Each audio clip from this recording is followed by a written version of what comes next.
Hi, everybody. Welcome back to Black Hat 2021. I'm your host, Chuck Harold. We're here with Airgap, the Airgap Networks.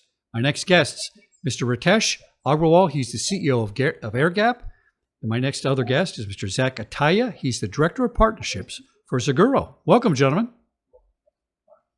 Thank you, Chuck, for having us. Now, I'm really excited to talk to you about today. Our topic is cyber insurance and the ransomware kill switch. Now, many years ago, I was fortunate enough to kind of be brought into the cyber insurance world as people were starting this up. And I thought, what a great idea. We need this because so many people just can't afford a giant IT staff and so on. But then I also thought, what's our mitigation? We can't just wait around for the attack and then say, I'm just going to pay it and everything's fine. Because we need to have something that's going to prevent the attack in the first place. Let's start out by talking about the two companies. Ritesh, give me an intro about Airgap real quickly, what you do, then we'll go to Zach. Absolutely, Chuck. Airgap is in the business of protecting our customers from a potential ransomware breach. And these days, as you know, with this distributed workforce, people working from home, and now we are potentially talking about coming back to work, all of this modulation is creating a bigger threat surface for many of the organizations. As we have seen in various news articles, ransomware is no stranger to anybody. It's a kitchen table topic these days. Think of Airgap as the only company that is squarely focused on addressing the challenge with a very innovative solution that is being very well received by the industry as well as investors so far. Now, Mr. Zach, tell us what you do. I think it might have something to do with cyber insurance. That's absolutely part of the equation. So Zeguro is really meant at helping organizations navigate the digital unknown.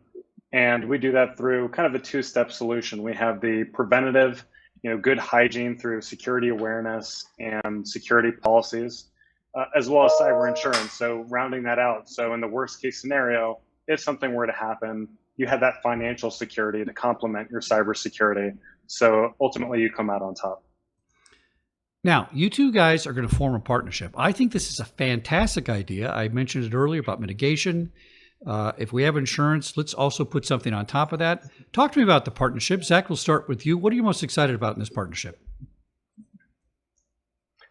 Well, at Zeguro, we strive to make cybersecurity really easy and approachable. And our partnership with Airgap, I think, illustrates that because both companies see value in making things easy. We try to prevent incidents from occurring through our product suite. And Airgap takes sophisticated technology and really puts it in the hands of everyday businesses and shortens that ransomware kill chain. If that's, not something to be excited about, I don't know what is. Well, I agree with that 100%. Mr. Ritesh, how about you? What are you most excited about in this? Well, this is very exciting because for the first time, we can see that businesses of all sizes can take advantage of technology as well as services that Zeguro and Airgap together offer to protect themselves from this menace of ransomware. Much like COVID-19, I think we'll all eventually get impacted with ransomware, if not already impacted. In those scenarios, you need two things. One is to be able to protect yourself against the breach and make the attack surface really, really tiny, potentially down to one computer. And God forbid, if you get breached in a massive way, you need to have that financial stability and assurance that Zeguro can provide. So between the two companies, Airgap and Zeguro, much like Zach said, you have best of both world combination. And if you can't be excited about that, I don't know what would excite you more. Well, I agree 100%. It makes a lot of sense. Let's get down to the nuts and bolts of it. How will the two companies directly benefit from the partnership?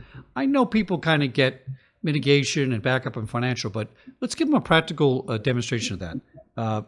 Ritesh, let's talk about the value proposition that you would give to the Zeguro customers.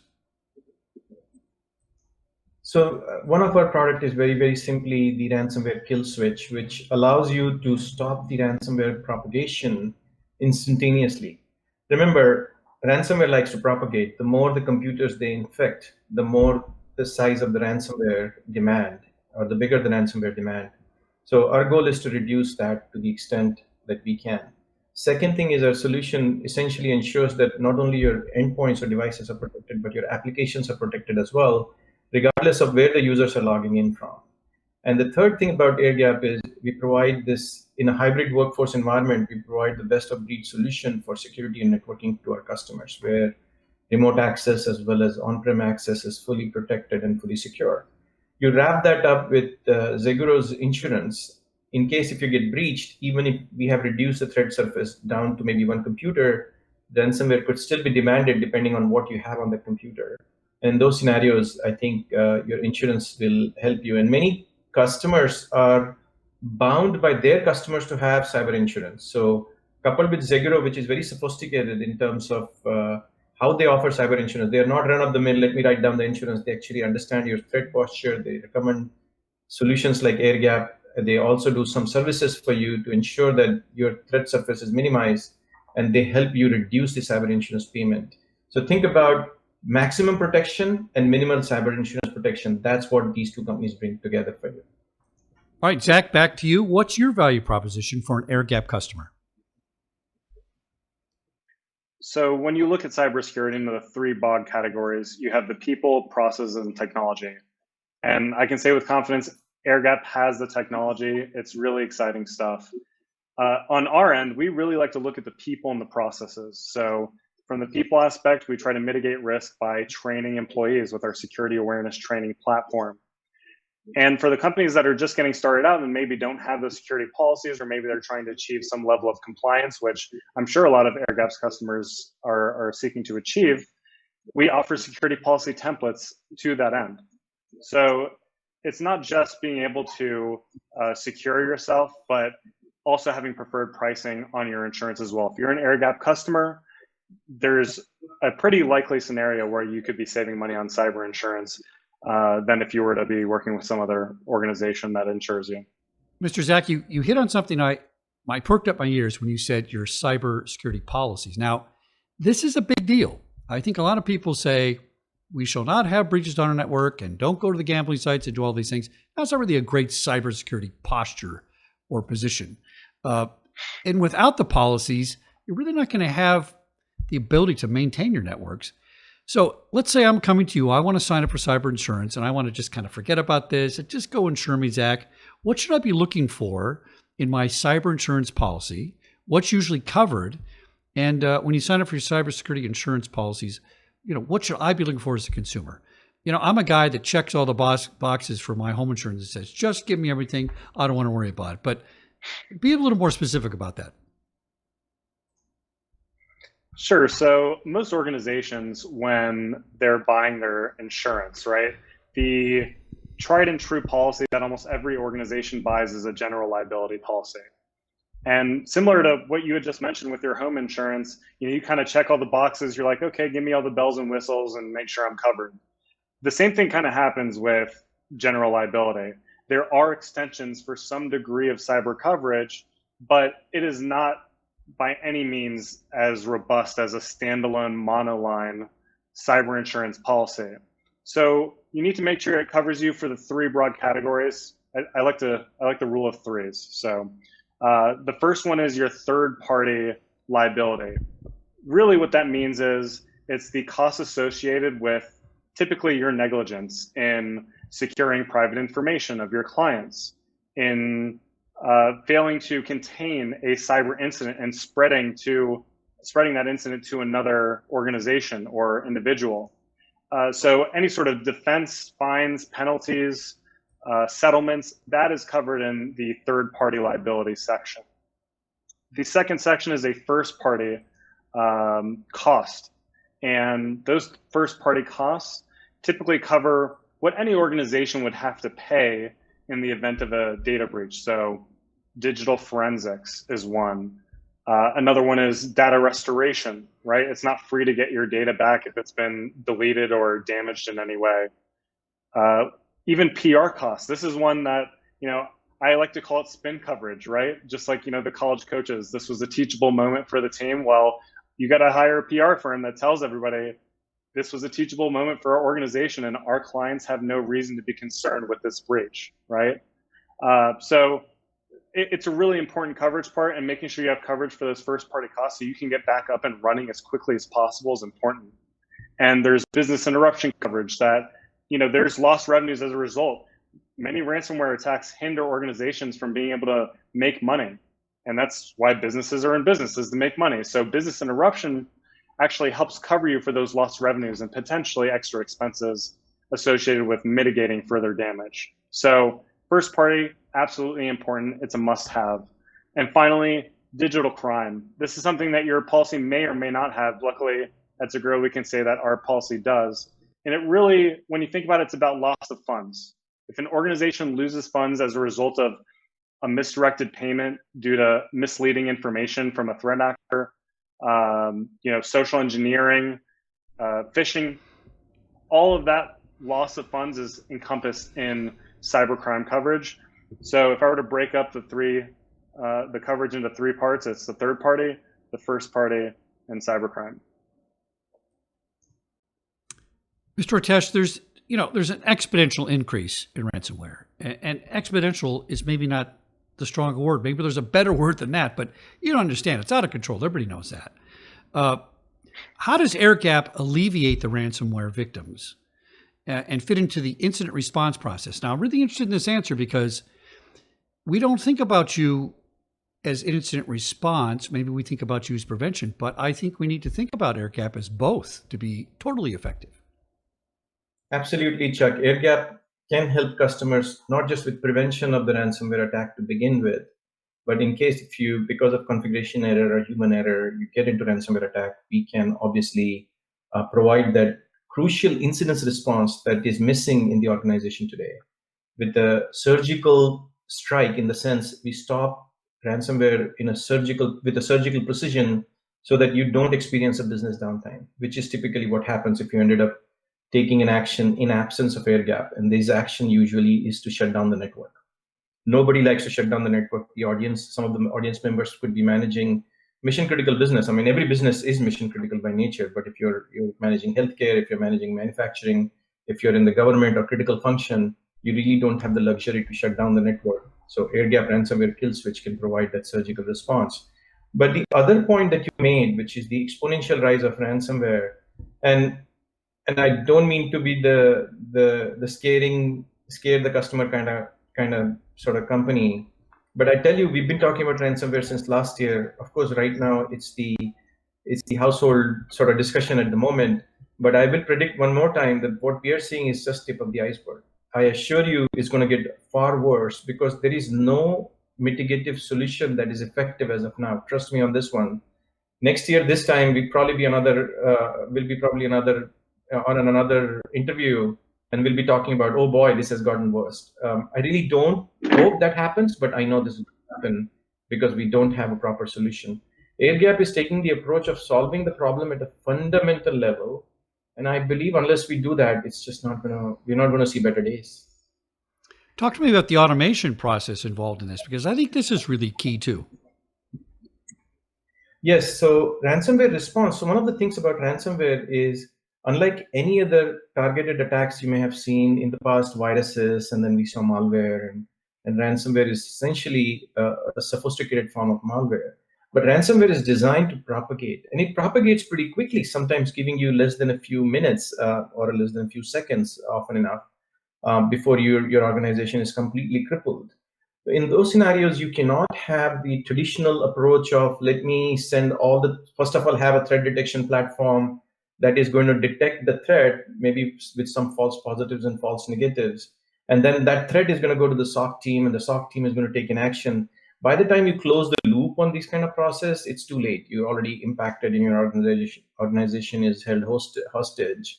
What Airgap can do is automate your incident response, where we would bring the ransomware kill switch is going to bring the network into a lockdown mode as soon as we see or sense that there is a ransomware attack. And we use signals from all sorts of tools that you've invested in, so your EDR platform or your SIM engine or your SOAR platform, and of course our own threat intelligence. So combined with all of this data, we have the ability to take an instantaneous action, an action that would stop the propagation of ransomware, if not at least slow it down dramatically so that you can take an action and protect your crown jewels, basically. You know, Ritesh, you said something a few minutes ago about Airgap is for all size businesses. This is super duper important because This is a nationwide, worldwide problem. It involves every single computer on Earth. Airgap is security as a service. It's cloud scale. It can be deployed in minutes. This is super important. But instead of thinking about SMB, let's think about businesses of all sizes and their sensitive data. Give me some comments on that. This was kind of your vision when you sat down and did this. You weren't thinking of designing this for the really big security company or data, big data set. You were thinking about this for every single computer. That's my thought about it. Yeah, the premise of Airgap started from my previous sort of role in my previous organization, where I was talking to a lot of customers, and they were repeatedly asking for a solution, what we ended up building at Airgap eventually. But the idea was customers of all sizes. I've spoken to CIOs of very, very large Fortune 50 companies, and I've spoken to customers that are as small as 50 employee companies, and their pain is the same. When you get impacted with ransomware, trust me, it hurts larger organization much the same as smaller, probably a little bit more to the smaller organization because their survival is probably at risk if they get hit with ransomware. But the idea was to and is to ensure that we protect every computer, every service that you run in the organization with our automation framework, with our sort of zero trust isolation platform that is very easy to deploy. It's a cloud delivered solution for the most part, and the idea is to make sure that the ransomware does not propagate. We're also very well aligned with the NIST framework and the MITRE framework that talks about how the threat propagates inside your network. And we work with our customers to demonstrate how we protect them against many of these threat vectors, dramatically slowing down, if not completely stopping the propagation of the threat attack. Now, Mr. Zach, almost all ransomware attacks are accompanied by data exfiltration. Does cyber insurance do anything to address this risk? You know, cyber insurance is good. It's not everything. Airgap is good. It's not everything. Together, I think it's everything. Let's talk about this.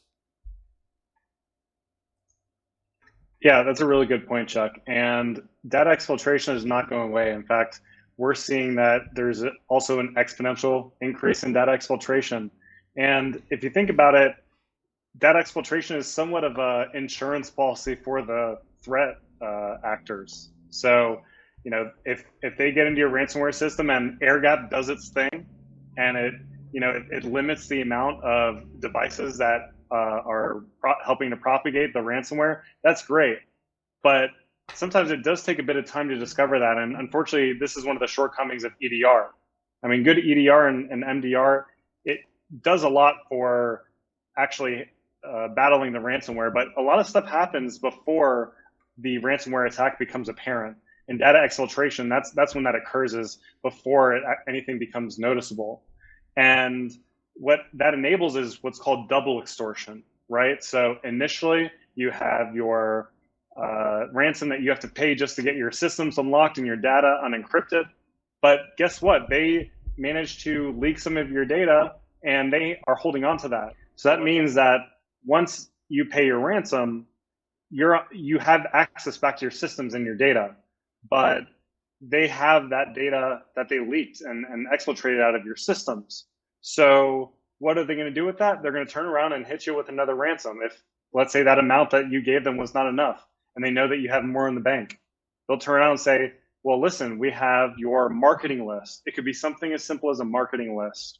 It doesn't even have to be IP or anything that could put you at a competitive disadvantage, a marketing list. And they'll say, hey, we have 10,000 emails that we're going to send out an email to and let them know that they've been breached, right? And you have 20,000 more customers that we're going to email if you don't pay us X amount of money, right? So that exfiltration can be very dangerous, even if the data at face value is not inherently valuable, or maybe is not even your crown jewels. So I would argue that, you know, I think the definition of crown jewels will probably expand over the years, and as these attackers start to get more complex and creative. Now, what does cyber insurance do? Well, most cyber insurance policies should, at least robust cyber insurance policies, should cover any additional mitigating costs associated with a ransomware attack. So if it stems from the original ransomware incident, you should be good to go. If it is a separate incident, I would argue that you're still good to go. as long as it's within your policy limits. And we are seeing people purchase more insurance year over year. So not only are insurance rates going up, but people are also buying more insurance and more coverage. So if you had 1 million, you'll buy 3 million. If you buy 3 million, you'll buy 5 million. And that's because of the increased costs associated with, more specifically, ransomware attacks, but cyber attacks in general. You know, you said something interesting. I was a police officer many years ago, as you can tell by the white hair. And there used to be an actual, I don't know how would I describe it, kind of an honor among thieves, right? So you could trust a bad guy to do certain things, and you could trust him to not do certain things. And when ransomware first started, I recall, you know, if the guy said, give him $1 million and I'll give you your data back, he gave you his data back. I mean, that was good for his business. Now it's bad for their business because you don't know what's going to happen. To your point, there could be 3 levels of extortion here. Here's your files are unlocked. By the way, I kept your mailing list. And by the way, if you don't do it for the 3rd level, I'm going to send a notice to all your clients and I'm going to ransomware them, right? This is really problematic. Mr. Ritesh, what are your thoughts on this? This makes it even more squirrely in a way that you just can't even trust that you're going to get your data back. So you really have to have prevention, mitigation, and response. So look, there's no code of honor when it comes to cyber criminals. Right? If you're going to pay them, I'm not sure they would honor the commitment and return your data or not use it again in the future. One statistics that is very clear to everybody is once you're breached, they keep coming back at you. So about 65% of the organization that have been breached once have been breached twice, actually. So that's just not a good sign, unfortunately. Especially those who pay end up suffering the brunt of it. Now, look, triple extortion, we first heard single extortion, which was they'll encrypt your file and boom, you got to pay, otherwise I'm going to delete the file or I'm not going to decrypt the file, and your business will suffer downtime. Some businesses can probably tolerate a couple of days, they have a good backup strategy, maybe they can recover from that. So the cyber criminals got smart and they said, you know what, I'm going to not only encrypt your data, but I'm going to steal your data. And now I'm going to threaten to publish to the public internet. And some customers said, okay, fine, if you're going to publish it, so be it. I'm going to tolerate that, and I'm going to deal with my internal audience and address the problem. And so that was called double extortion. So cyber criminals got even more smart, I would say, smarter, and said, not only I'm going to steal your data, I'm going to now share this with your customers and use the pressure from your customers, especially the large ones that you have, to ask you to pay us the ransom and avoid the complications of sharing customer data to the public in the public domain. And I think we're going to see quadruple extortion, and we'll see more and more as we go forward. What stops attackers to stealing your employee data, for example, and then sharing with the employee and telling them, hey, unless your organization pays for it, I'm going to release your personal social security number and compensation and all the medical history that you may have to the public. And these employees are the decision makers, essentially. Then you can see another set of data where you steal data for your board of directors and threaten it. So there is no end to it. This is going to keep going. Trust me on this one. The attackers or the bad actors are going to have their way, whether you like it or not. The best strategy is to prevent the attack from happening to begin with. And it's not that complicated. It's really not. Talk to us. I'm happy to provide free assessment and free testing and free guidance. There is no compulsion for any customer to buy anything from us. I genuinely care. I genuinely want to solve the ransomware problem for the industry to the extent I can. We're a small company, but we have a very potent solution. To the extent we can, we would go and help out organizations of all sizes in preventing the ransomware from getting in their organization to begin with. Mr. Zach, your closing thoughts. We've hit on a couple of points throughout this conversation, and the important thing is there's the 3-legged approach, which is, assessing and preventing, then mitigating, and then finally having the tools to respond. And with this partnership with Airgap, I think we cover all 3 of those bases really well. So both customers on each side of the equation have a lot to be excited about. And Ritesh has been an amazing partner, as is everyone else on the Airgap team. So I want to thank them for the partnership and thank everyone here for their participation and interest. And I'm looking forward to helping each and every one of you. Mr. Ritesh, closing thoughts. We are super excited about partnership with Zegro. I think it totally makes sense for us to work together and offer comprehensive protection to our customers. We love to talk to each one of you in the audience. Reach out to us. You can contact us at info@airgap.io or visit us on our website at airgap.io. We look forward to seeing you. Excellent partnership, my friends. And what most people don't know about Mr. Ritesh is he is a legacy person, if there's such a thing in our industry. Having worked for a legacy company before this, he knows what he's talking about. He walks the walk, he talks the talk, and I've seen this thing in action. I'm super impressed by it. So thanks so much, you guys, for coming on Airgap Networks here at the Black Hat 2021. And make sure we visit Airgap at the Innovation City 34. That's IC 34. That's your location. And of course, it'll be on the Airgap network at Black Hat on the virtual side. Thanks so much, my friends, and thanks for coming on Black Hat 2021. Thanks for having us, Chuck. Thanks, Chuck.